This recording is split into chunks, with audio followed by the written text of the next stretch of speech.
La inseguridad y la violencia son uno de los problemas principales de los salvadoreños, y tanto que solo el año pasado más de 4.000 salvadoreños fueron asesinados y víctimas de la violencia, por tanto. Las pandillas o maras serían las principales responsables de los asesinatos y se dice que el gobierno les declaró la guerra. Mientras aparecen una serie de iniciativas de distintos sectores que tratan de aportar a soluciones a este difícil problema, a esta difícil realidad del Salvador. Bienvenidos a Claves, y esta es una nueva producción de la televisión alemana Deutsche Welle y el grupo Megavisión aquí en El Salvador. Les presento de inmediato a nuestros invitados. Con nosotros está el doctor Jaime Recinos, alcalde de Cuscatancingo, pequeña localidad, pero un sector con serios problemas sociales, de asimilación y de violencia. Está también con nosotros don David Morales, procurador para la defensa de los derechos humanos aquí en El Salvador. Nos acompaña además el ingeniero Rodrigo Ávila, exdirector de la Policía Nacional Civil, diputado por el Partido Arena y ex asesor de seguridad de la Alcaldía de El Salvador. Y además está con nosotros el licenciado Freddy Ungo, quien es director del grupo Megavisión de El Salvador. Gracias a todos. ¿Qué hace imposible que la paz y la tranquilidad no reinen en este país, que no se imponga la ley y que los bandidos, las pandillas, sigan teniendo todavía una fuerza tan grande? Hay que reconocer que es un problema de dimensiones muy grandes, porque ya pasó de ser un problema eminentemente criminal a ser un problema de carácter social. El tema de las pandillas se ha convertido en un fenómeno social, y en el entorno de las pandillas, los grupos que colaboran con las pandillas, los grupos que dependen de las extorsiones y de las actividades de las pandillas, ya son grupos sociales. O sea, dista mucho del narcotráfico, por ejemplo. El tema de las pandillas es un fenómeno muy distinto, y obviamente lo tenemos que atender de una manera integral, con la represión del delito, por supuesto, con la recuperación de territorios, pero también con el enfoque de que hay que reinsertar, primero rehabilitar y reinsertar a la sociedad, a un grupo muy numeroso de personas que de alguna manera tienen que ver con este tema de las pandillas. Desde el punto de vista de los derechos humanos, ¿con qué perspectiva se ve esta situación de violencia y qué se puede hacer? ¿Dónde están los límites en el accionar de las autoridades? Bueno, en efecto tenemos un escenario de enorme violencia que afecta a derechos de la población, pero que no es una violencia ejercida desde el Estado, por las autoridades públicas, sino por la delincuencia común, organizada, de pandillas. En ese escenario, los derechos humanos apuntan a evaluar el deber de garantía del Estado en orden a las políticas de seguridad que va gestando, y si estas políticas pueden ser lo suficientemente integrales y efectivas para proteger a la población. Es decir, aunque no sean agentes del Estado los que están generando la agresión a la población, sí el Estado tiene una responsabilidad. Y fundamentalmente los derechos humanos deben colocarse al lado de las víctimas de la violencia. Nuestra reflexión principal en este escenario, y de alguna manera retomando una idea que ya apuntaba el ingeniero Ávila, es que nos urge construir políticas de seguridad más integrales y además generar consensos alrededor de esas políticas. El problema es tan grande que no lo va a resolver solo el sistema penal, y que ya no es un problema solo de gobierno, ni que puede tener soluciones efectivas en el corto plazo. Debemos plantearnos ahora la construcción de políticas que no solo sean la respuesta represiva, que es importante que sea fuerte en nuestro nivel de violencia, sino que desarrolle la prevención, que ponga a las víctimas en primer plano, con programas de atención y de protección, que genere los programas de rehabilitación y que se fortalezca la coordinación institucional y también se consolide la fortaleza institucional. Si logramos consenso de todos los sectores, más allá de los intereses particulares de partidos, de gobierno, de sectores privados o sindicatos u otros sectores de la sociedad, y logramos articular un esfuerzo común, creo que podremos estar tomando un rumbo distinto a la realidad violenta salvadoreña. Doctor, usted como alcalde de su comuna o de su localidad, vive el problema en directo. O sea, le llegan las cosas con la violencia terrible que muchos leen en los periódicos o ven en la televisión. ¿Cómo es la vida allí, en su lugar? ¿Cómo funcionan las maras? ¿Qué estructura tienen? ¿Qué pueden hacer las autoridades para impedir los delitos? ¿Cómo es la vida de la gente en medio de esta situación? No es lo mismo ver y saber de la violencia como vivir la violencia en el territorio. En realidad, cuando uno vive en el sector, prácticamente está viviendo, conviviendo, y ahí cerca de nuestras viviendas o de nuestra colonia ocurren los delitos. Y la situación no es fácil, por eso es que creo que así como las causas generaron este tipo de violencia a el momento que nos encontramos, creo que esas mismas causas deben de ser revertidas. Yo considero que las causas son estructurales y, por ejemplo, el tema de la exclusión, el empobrecimiento, la falta de oportunidades, el acceso a la educación, son situaciones que a los jóvenes de aquel entonces, que ahora ya son mayores, los pusieron en alto riesgo y los hicieron entrar en esta situación pandilleril. El tema de la desintegración familiar y la emigración al extranjero dejó a muchos niños de aquel entonces sin la conducción de los padres, sin la formación de valores, y eso ha permitido que los jóvenes de ahora y algunos que ya no son tan jóvenes entren en una situación pandilleril más grave que la anterior. Y en las comunidades nuestras, por eso es que la violencia debe de tratarse de dos formas. Uno, el Estado a través de la persecución del delito y la represión, pero también debe de haber en el plano local el trabajo de inserción, el trabajo de reversión de eso. Probablemente algunos ya no lograrán rescatarse, pero hay que trabajar mucho en el modelo social de prevención de la violencia. Y el modelo social de prevención de la violencia debe de estar muy insertado en las oportunidades que a los niños y a las niñas, al adolescente, a los jóvenes, ahora les podemos brindar. ¿Tiene usted la impresión de que los problemas se han ido agravando o que hay soluciones en la medida que pasa el tiempo? Los problemas se han agravado. ¿Y se han agravado porque falta de recursos?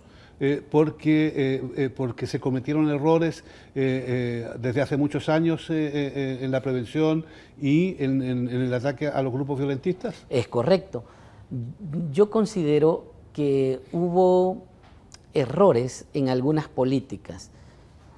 Yo recuerdo que hace algunos años atrás se habló mucho de la mano dura y decían, no importa que 3 días un delincuente pase en la cárcel, pero esos 3 días la gente lo va a vivir en paz. Sí, pero esos 3 días después se volvían permanentes con un joven más violento.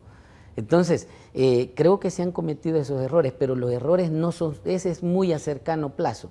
Yo digo más a largo plazo. En la historia, la falta de oportunidades, el tema de la exclusión, el tema de desempleo, el alto costo de la vida y el manejo de la delincuencia no fue de la mejor manera, de tal forma que ahora las estructuras pandilleriles ya no obedecen solo a defender un barrio, a un grupo, sino que también se convierten en instrumentos del narcotráfico, de la trata de personas, del tráfico de armas, porque las armas no las venden, las armas pesadas que ahora tienen las pandillas no las consiguen en la tienda de la comunidad, esas las están surtiendo de algún lado, igual que la droga. Yeah. Entonces, el combate a esto debe de ir a las causas que lo originaron. Licenciado Ungo, hay quienes, o sea, esta realidad que nos cuenta el señor alcalde es algo realmente dramático.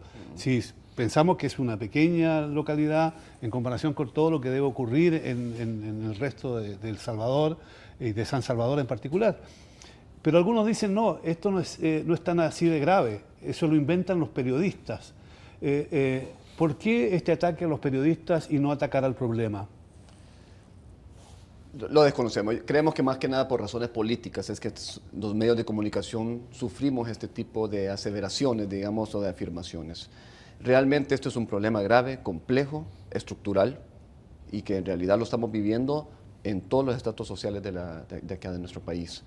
Esto realmente nosotros lo vivimos, las empresas de por sí sabemos, por ejemplo, los que tenemos transporte, le brindamos transporte a nuestros empleados, sabemos lo que ellos tienen que pasar, los rituales que tienen que vivir, ¿ya? Para llegar a sus comunidades, para llegar a su casa en horas de la noche, en horas del día.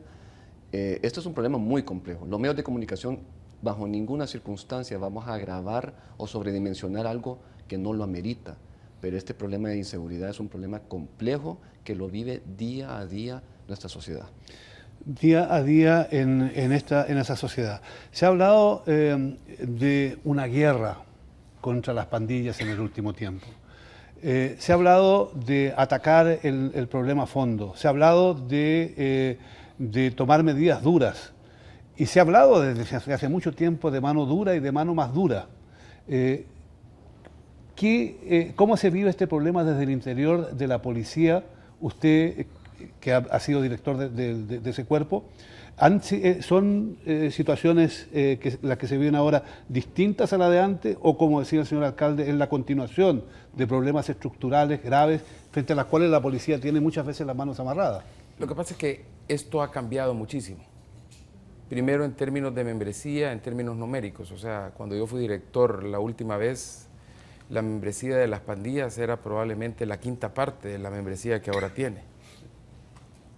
La edad de los miembros de las pandillas, hoy hay niños de apenas 10, 11 años que están cometiendo delitos muy graves, incluso homicidios, motivados precisamente o presionados precisamente por esos grupos. El tema tan importante obviamente de los instrumentos procesales, eso en un momento determinado afectó el tema del hacinamiento en las cárceles. Yo creo que las cárceles son quizás el punto medular de todo esto, porque las pandillas son parte de una estructura que tiene una organización piramidal y una organización totalmente articulada a nivel nacional. Y eso es una cosa que creo que el Estado, la sociedad tiene que reconocer. O sea, la magnitud del problema está de alguna forma y en alguna medida sobrepasando la capacidad instalada de respuesta que tiene el Estado. Hoy las pandillas ya son en algunos lugares las que tienen el monopolio de la distribución de droga. Antes las pandillas no se metían en sicariato. Cuando mataban a alguien era por cuestiones internas de las pandillas, pero no ofrecían servicios de sicariato. Hoy lo ofrecen. Y muchos delincuentes que otrora eran delincuentes comunes, que se dedicaban, el ladrón del barrio, el drogadicto del barrio, el carterista, no tenían que ver con las pandillas. Pero hoy, como las pandillas han adquirido una prevalencia territorial, muchos delincuentes que otrora eran delincuentes comunes se han abocado y se han adherido a las pandillas para poder de alguna manera sobrevivir en el ámbito delictivo. Entonces, hoy estamos viendo una mutación. Muchos de los jóvenes que pertenecían a pandillas, precisamente como decía el alcalde, antes se metían en una pandilla porque había falta de oportunidades, venían de hogares desintegrados, era un joven que probablemente venía deportado de los Estados Unidos, aquí no tenía parientes, creció en los Estados Unidos y lo deportaron, pero hoy es diferente, eso era en los 90. Eso fue incluso al principio de este nuevo siglo, pero hoy muchos de los pandilleros son hijos de hogares donde está el padre, la madre, que son hogares integrales y que hoy se han sumado a las pandillas porque hay una coacción social. En el barrio es secreto a voces quiénes son los cabecillas, qué es lo que hacen, cuándo lo hacen, cómo lo hacen. La gente tiene miedo, se ha perdido la Contraloría Social y esos jóvenes básicamente son forzados, pese a que tienen probablemente una condición familiar adecuada, son forzados a ingresar a las pandillas precisamente por una coacción social. Entonces hay que romper eso. Y el tema es precisamente ver la integralidad del enfoque. O sea, aquí podríamos meter presos a todos los pandilleros mañana, pero si son 70,000 miembros de pandillas, ¿a dónde va a haber espacio carcelario para meter a los 70,000? Entonces tenemos que ser realistas y tenemos que ser pragmáticos. Yo mismo he aprendido a ver esto de una cosa un poco distinta porque los tiempos han cambiado y naturalmente tenemos que integrar esfuerzos de una manera total y absolutamente realista. Pero generalmente uno se encuentra con gente que dice, a ver, este problema no tiene otra solución que no sea agarrarlos a balazo. Y se habla de exterminar a las maras. ¿Puede llevar adelante el Estado una política de esa naturaleza, abandonando los principios del Estado de Derecho? No, por supuesto que no. Es quizá comprensible que la población angustiada, que está sufriendo el impacto de la violencia, la extorsión, el homicidio de seres queridos, pues reaccione de esta manera. Pero el Estado debe actuar con otra lógica, en el marco de la Constitución y de la ley, y en el marco del respeto a los derechos humanos. La parte de la eficiencia del sistema penal y de la misma función policial es el respeto a los derechos humanos.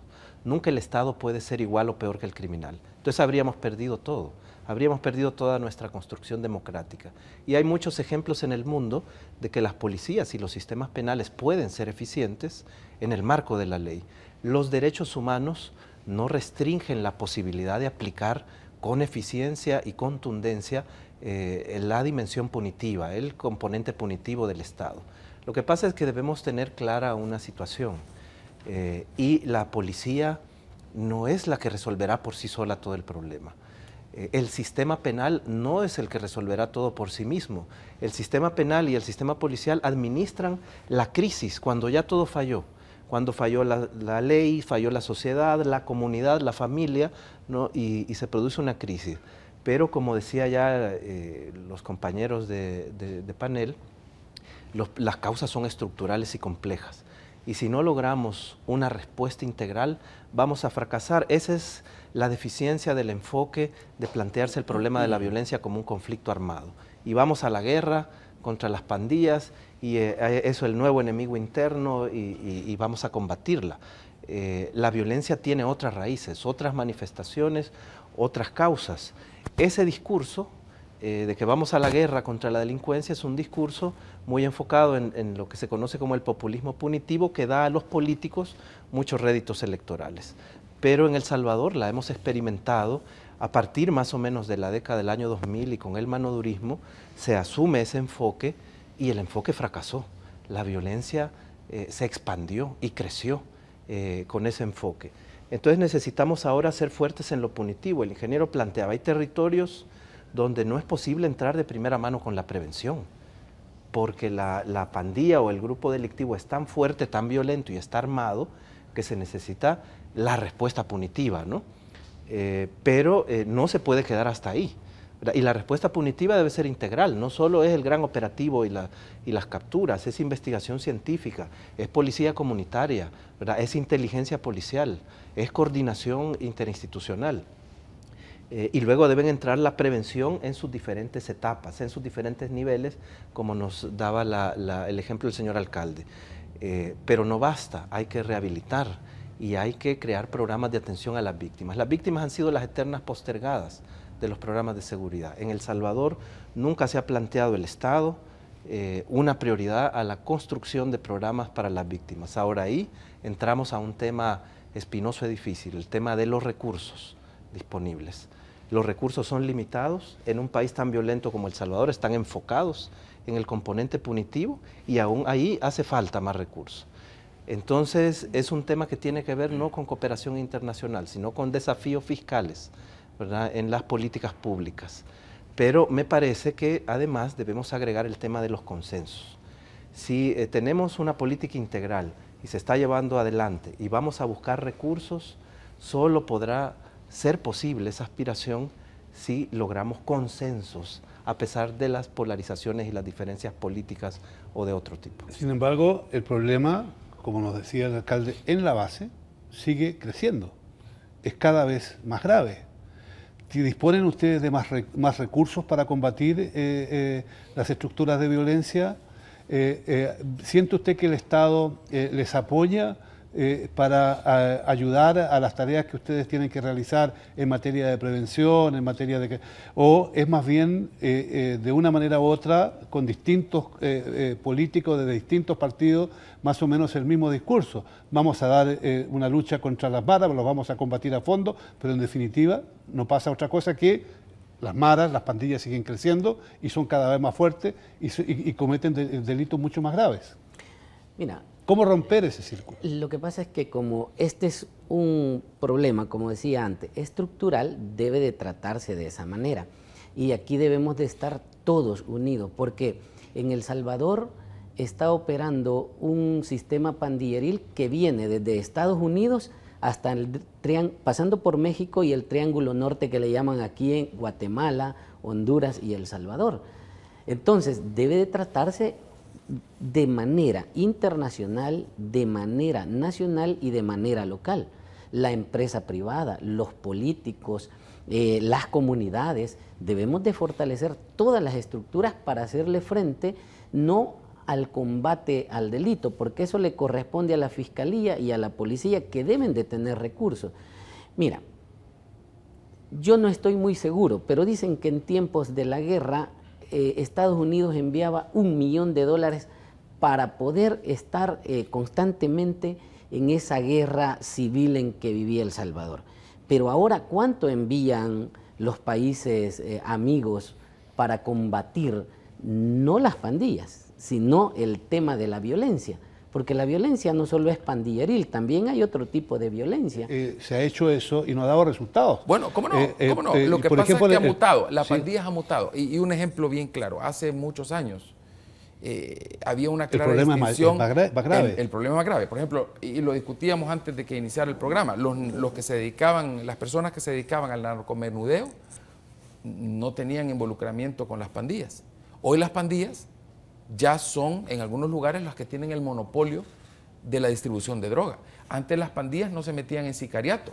Cuando mataban a alguien era por cuestiones internas de las pandillas, pero no ofrecían servicios de sicariato. Hoy lo ofrecen. Y muchos delincuentes que otrora eran delincuentes comunes, que se dedicaban, el ladrón del barrio, el drogadicto del barrio, el carterista, no tenían que ver con las pandillas. Pero hoy, como las pandillas han adquirido una prevalencia territorial, muchos delincuentes que otrora eran delincuentes comunes se han abocado y se han adherido a las pandillas para poder de alguna manera sobrevivir en el ámbito delictivo. Entonces, hoy estamos viendo una mutación. Muchos de los jóvenes que pertenecían a pandillas, precisamente como decía el alcalde, antes se metían en una pandilla porque había falta de oportunidades, venían de hogares desintegrados, era un joven que probablemente venía deportado de los Estados Unidos, aquí no tenía parientes, creció en los Estados Unidos y lo deportaron.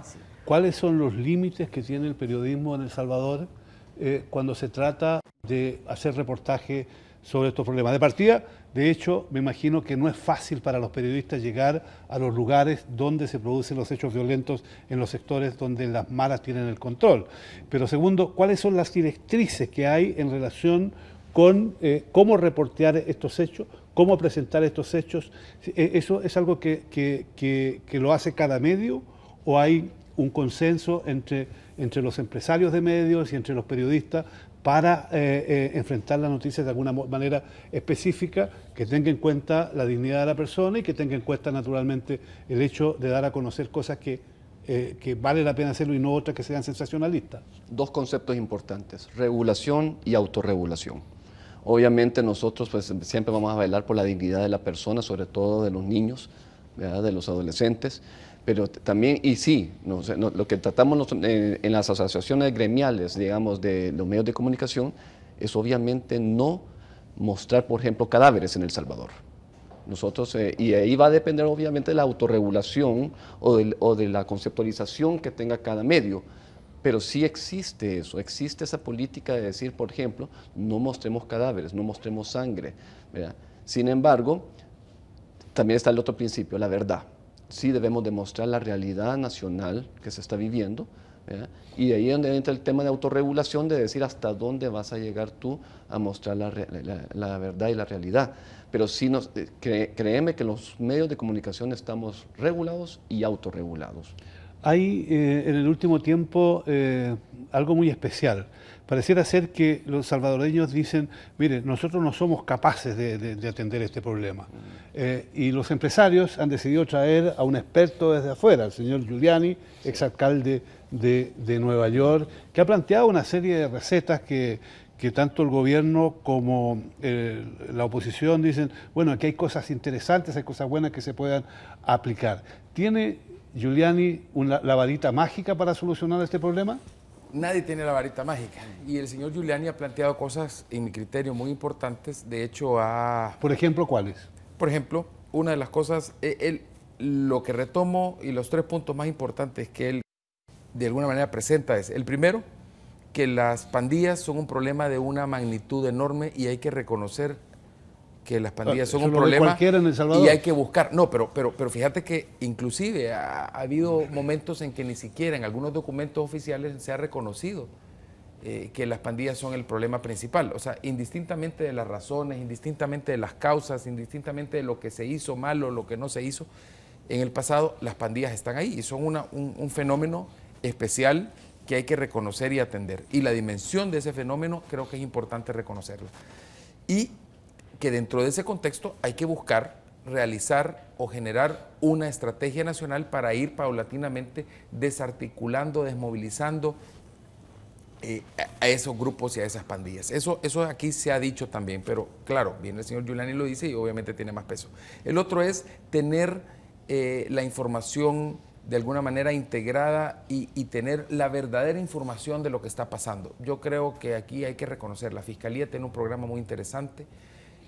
Han habido acuerdos entre las instituciones del Estado, Policía, Fiscalía, Medicina Legal del órgano judicial para mantener las estadísticas, pero hay mucho espacio que mejorar. Pero también hay que reconocer que ya se tienen algunos sistemas. La policía tiene un sistema de inteligencia que se llama Neurona, yo lo conozco, donde tiene cuadriculado, tiene básicamente mapeado el tema de las pandillas.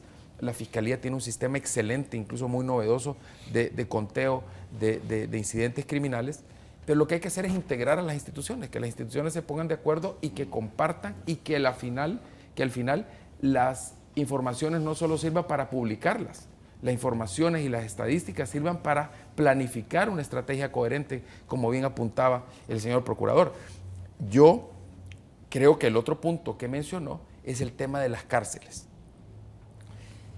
Aquí tenemos que hacer un esfuerzo grande por reinsertar y por rehabilitar. Pero mientras exista un patrón y un denominador común que se oponga precisamente a la rehabilitación y reinserción efectiva, que son las mismas pandillas, poco podremos hacer. En un lugar donde no existe Contraloría Social, poco funcionará la policía o el concepto de policía comunitaria. ¿Por qué? Porque la policía comunitaria tiene a su base el éxito, lo tiene a la base de la confianza, de la comunicación, de la relación de un servidor público como es un policía y la comunidad a la cual le brinda un servicio.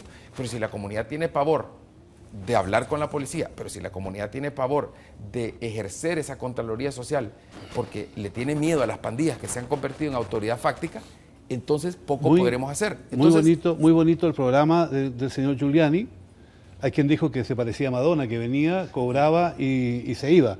Pero, no, pero hay muchas cosas lo que yo quería apuntar no es eso, sino que en otra dirección. Es decir, mientras hayan policías que no ganan suficiente para mantenerse en su familia, mientras hayan cárceles que no tienen recursos, que están hacinados y donde cada cual hace lo que quiere, como ocurre en toda América Latina, y donde simplemente allí el hacinamiento y el control que tienen las mafias de todo tipo les permiten hacer lo que quieren. Mientras el Poder Judicial no tenga recursos y también hayan actos de corrupción al interior del Poder Judicial, mientras el Estado no haya asumido, como usted bien decía, este problema como un problema nacional, y mientras, sobre todo, no haya dinero suficiente y más que suficiente para atacar el problema con toda su complejidad, yo personalmente pienso, que va a ser muy difícil que se pueda realizar un plan destinado a erradicar el problema, porque hay que construir cárceles, porque hay otros tribunales, porque hay que buscar, en fin. Él habló de algo, voluntad política. Claro. Se necesita voluntad política para primero hacer lo que se puede hacer sin dinero, porque hay cosas que se pueden hacer ya sin dinero, y por supuesto tener la voluntad política y los consensos. Claro, pero por ejemplo... Para poder lograr tener la plata para hacer lo que se tiene que hacer. El señor Giuliani dijo también, más de una vez, que hay que exterminar a las pandillas. Exterminar a las pandillas suena a matarlos a todos. ¿Cómo cabe eso dentro de un concepto en un país democrático? Bueno, hay una duda en relación a esa expresión del señor Giuliani. Parece que no solo deriva de un error de traducción, sino que estaba refiriéndose no al concepto de eliminación física, ¿verdad?, sino al concepto de desmontaje de las estructuras de pandillas. Yo quisiera destacar que sí en El Salvador estamos ahora, creo, haciendo un esfuerzo, muchos sectores. No es un esfuerzo solo de gobierno, sino que es un esfuerzo de la institucionalidad de Estado y de los sectores de la sociedad, incluidos los medios, y que se está expresando de alguna manera en esta joven iniciativa del Consejo de Seguridad Ciudadana y Convivencia, que no debe ser, ni es su naturaleza ser un apéndice del gobierno ni de su política, sino que es un lugar de encuentro multisectorial y de toda la institucionalidad, precisamente para buscar generar consensos y un esfuerzo común. Creo yo que es una gran oportunidad histórica. Ya en el gobierno anterior se formuló un plan de seguridad que se aprueba en el año 2012, que era bastante bueno. Es decir, tenía ya una visión integral y un enfoque importante de derechos humanos y todos los elementos que hemos hablado acá los consideraba. Pero en el gobierno anterior no hubo voluntad política de apoyarlo. No se respaldó, se quedó como otras iniciativas muy buenas que han surgido desde los años 90 en la gaveta. En el actual gobierno se retoma, se coloca sobre la mesa de discusión de este Consejo de Seguridad Ciudadana, que es muy plural y multisectorial, y el Consejo genera un plan El Salvador Seguro que de alguna manera da una visión también integral y apunta a la construcción de consensos. Tan es así que la visita del señor Giuliani se da ya en ese contexto de coordinaciones, y la propia asociación de la empresa privada que lo trae dice, bueno, traemos un especialista para que aporte ideas en la parte punitiva sin entrar en contradicción con el planteamiento del Consejo ni de la política. Es decir, ya es un aporte no aislado, sino articulado. Y el planteamiento del señor Giuliani en general no es contradictorio con el plan que ha formulado el Consejo. Entonces, a lo que quiero apuntar es que hemos tenido en el pasado, y quizás es entendible por los niveles de violencia, respuestas muy unidimensionales, basados en el enfoque punitivo, dejando a la policía sola, considerando la Asamblea Legislativa que con algunas reformas que endurecen leyes resolverá el problema. Y luego todos los sectores nos desentendemos. No, debe entrar la policía a controlar y a hacer su función. Debe, después de eso, entrar los gobiernos municipales, las iglesias, las organizaciones no gubernamentales, las comunidades organizadas, cuando ya es posible hacer ese nivel de trabajo preventivo en una zona que ha sido conflictiva por la delincuencia, y debemos invertir. Creo que es otro de los aspectos que señalaba el señor Giuliani, pero muchos otros consultores. Teníamos una experiencia muy importante de acercamiento a la política colombiana, que tiene 2 décadas de la construcción exitosa de una política de seguridad. Y veíamos estos elementos en común. Pero sigue siendo un problema sigue siendo un problema grave, Colombia. pero han tenido avances notables a partir de la construcción de consensos de muchos sectores usted y decía, de la inversión. O sea, el sector empresarial fue capaz de ponerse de acuerdo con el sector gubernamental, inclusive de incrementar la presión fiscal y de generar impuestos gravosos para materia de seguridad, abriéndose a transparencia del gobierno y participación. Y creo yo que son experiencias también importantes que deben verse en El Salvador. Sin duda. Entonces creo que hay una oportunidad de dar un giro, ¿verdad? Y debemos atarlo a la construcción de una nueva política fiscal también consensuada.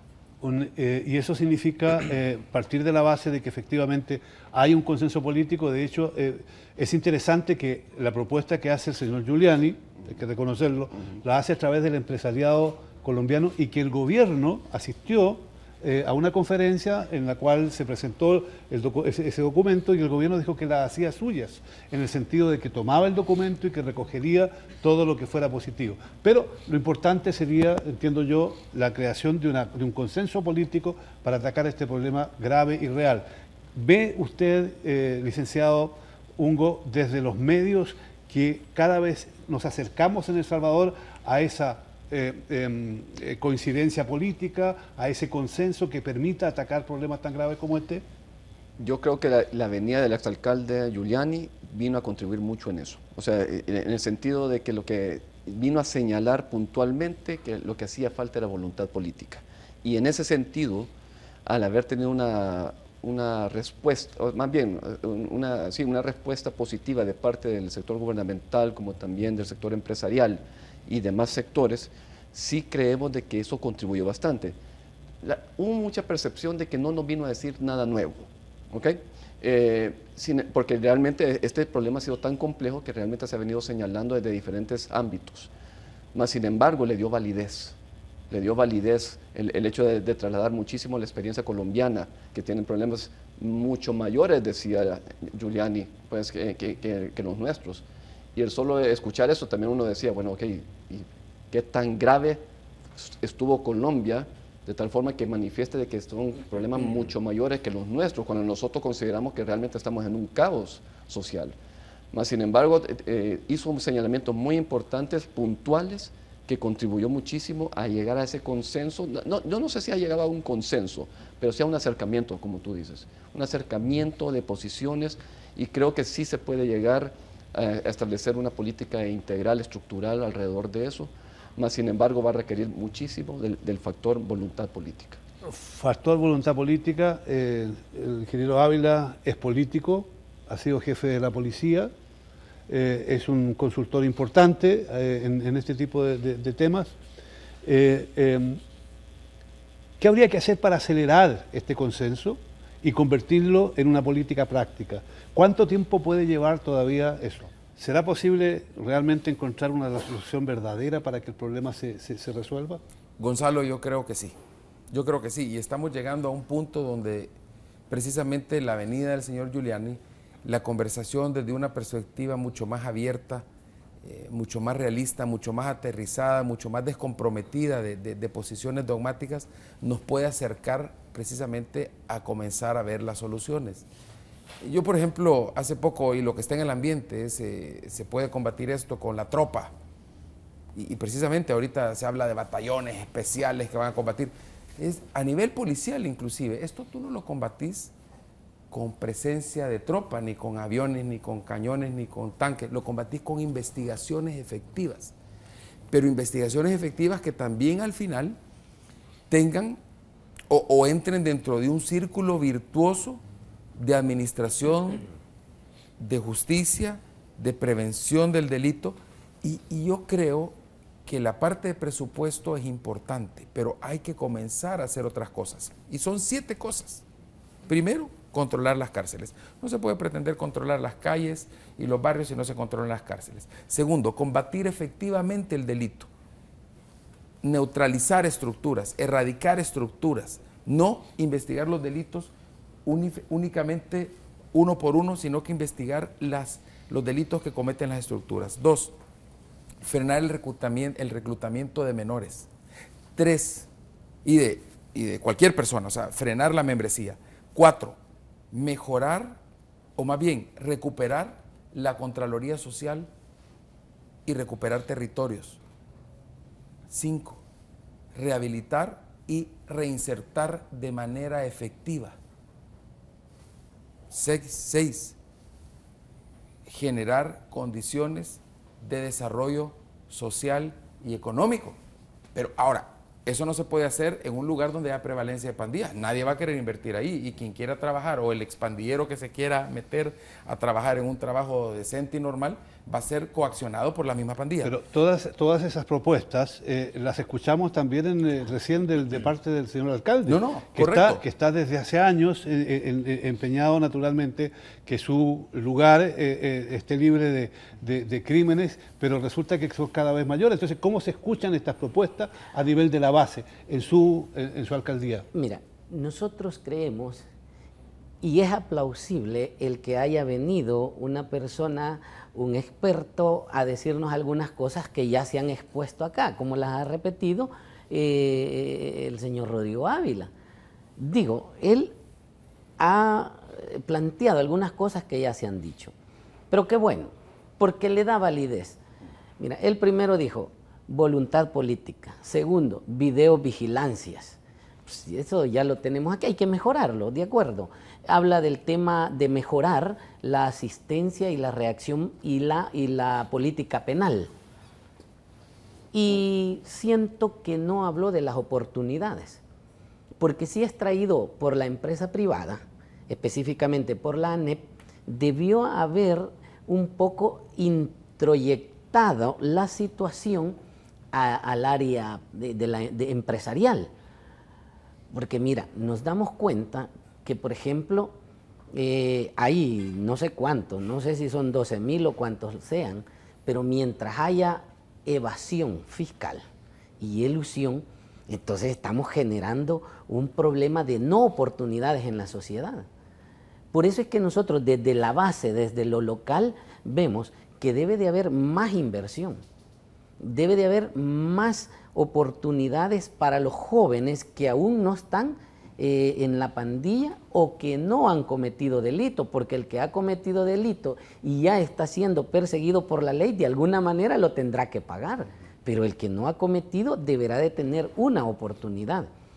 Nosotros, por eso yo hablaba del modelo social de prevención de la violencia, que tiene que ver con el manejo de la primera infancia, con la formación de valores intrafamiliares, donde participe la familia, los hermanos, los jóvenes, el tema comunitario, ¿verdad? La comunidad debe de meterse en este problema, a resolverlo juntos, las iglesias, la empresa privada, los políticos y las instituciones del Estado en el fortalecimiento. Nosotros tenemos un programa con una institución, específicamente con la Cruz Roja, un programa de atención a víctimas de la violencia. Y tenemos un programa que se llama Triple E, donde está el Ministerio de Educación, donde está Intervida, donde está la municipalidad, de atención a la niñez junto con la madre y los jóvenes de la comunidad. Importante es que este debate está. Importante es que hay que buscar soluciones a corto y a largo plazo. En consenso. Y sobre todo, en consenso, tener en cuenta las experiencias del pasado en relación con este tema. Problema difícil, no solo en El Salvador, sino en toda América Latina. No tan grave como aquí, pero en ciertas partes, sin duda alguna, muy parecido. Gracias por acompañarnos, gracias por estar con nosotros.